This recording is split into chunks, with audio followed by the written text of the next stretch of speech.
All right, well, it seems a little bit like Christmas in September here because the parts just keep pouring in. I think there's some guy at the auto parts place that's probably driving a brand new car because of me. But anyway, I got another parts haul from Summit Racing in, so give me just a minute. I'll set all this stuff down and we'll bust open some boxes and see what we got here.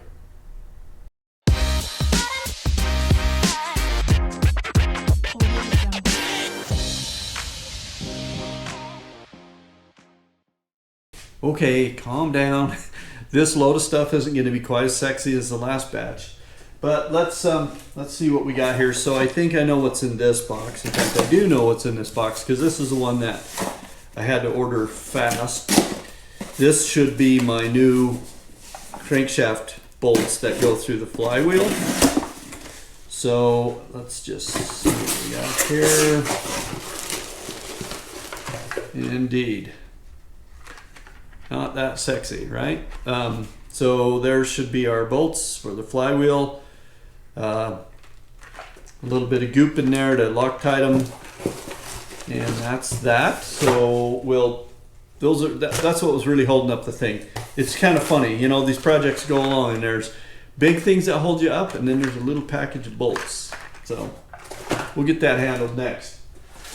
Okay, so crankshaft bolts are over there. This second box is a new water pump.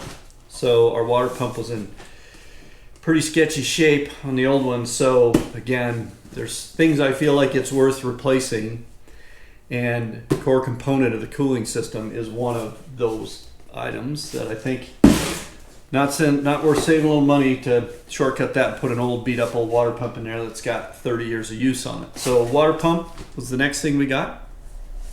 Okay, and then the last box of stuff here, we've got new spark plug wires and new coil, Blaster 2 coil. So again, in the interest of making this thing run like a champ, we did new fuel injection, new spark plug wires, and I'm trying these E3 spark plugs and a hot coil. Then that ought to be about everything we need to make this thing run like a kitten, right? And have plenty of power. So I think there's also some oil pan bolts in there, but that's about it. So again, like I said, not that sexy of a parts haul this time around, not like that fuel injection system from last time and those ceramic headers, but dang, I'm ready to roll up my sleeves and get some work done here now, because this thing's going to start coming back together in big order. So I got to go grab a bite to eat because it's that time of day when the body requires some replenishment, but after that I think we're going to get ready to get working on this stuff. So I'll be back in a little bit. All right, well, it's October now, and I had to stop what I was doing and tarp the boat because it's supposed to snow on Tuesday. So anyway, I've had a couple of things get in the way of working on the Jeep, but a couple of nights in a row, I was waking up in the middle of the night going, I know what I'm missing. I'm missing that oil pump housing, water pump thing that goes on the front of the block. So I visited the Jeep graveyard and found it. So gosh, it's a wonder that I was able to keep any oil on the inside of this thing at all. So anyway, I don't know if that's really going to survive, because when I'm looking at this area where the oil pump goes, it's pretty scored in there. So I'll have to see about that. Maybe that's how it's supposed to go. But obviously, some more cleaning to do. So I'll start on that and get this thing shaped up. I think most of this is just gunk, and I think it will come off. So we'll see. If not, might have to buy a new one of these. But this is the next little thing we got to work on to get this cleaned up and ready to go back on the block. So that's going to take me a bit. I'll do that, and then I'll come back and show you the results. Alright, well, I started to clean off this water pump housing, and I've spotted this spot right here on the inside. It felt a little weird, and as I put the buffing wheel on there and started to clean off the gasket face, I discovered that has eaten right through there, and that's JB weld packed in there.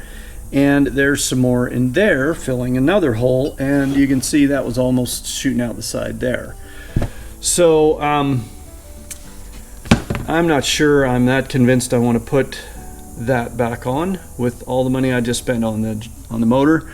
I see another spot right here which is doing the same thing, so that will be the next place that there will be water shooting out there. You can see how thin that is. So I guess it's time to go inside and do a little shopping, see if I can find one of these and see how much it's going to cost me. So again, I was a little concerned about the inside of this oil pump housing anyway, because it looks all scored here. Like at one point the water pump or the oil pump, one of those gears was rubbing against this. So yeah, I'm not sure this thing's gonna make it. So I'll go see how much one of these costs, and if it's $1,000 it might make it, but if it's not too much then I'm gonna order a new one. So I'll let you know what I find on that when I find out.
Alright, well, I ordered the long version of this twin stick arrangement, and I even linked up the item number in one of the videos that I did, and I think I'm going to have to go back and adjust that, because apparently what I didn't understand is you use your existing shaft, and this is where your pivot point is for your two sticks. So your twin sticks goes right here, and you can see as I was hooking that up, I was nowhere near having the right length of those adjustable shafts that go between them. These little guys.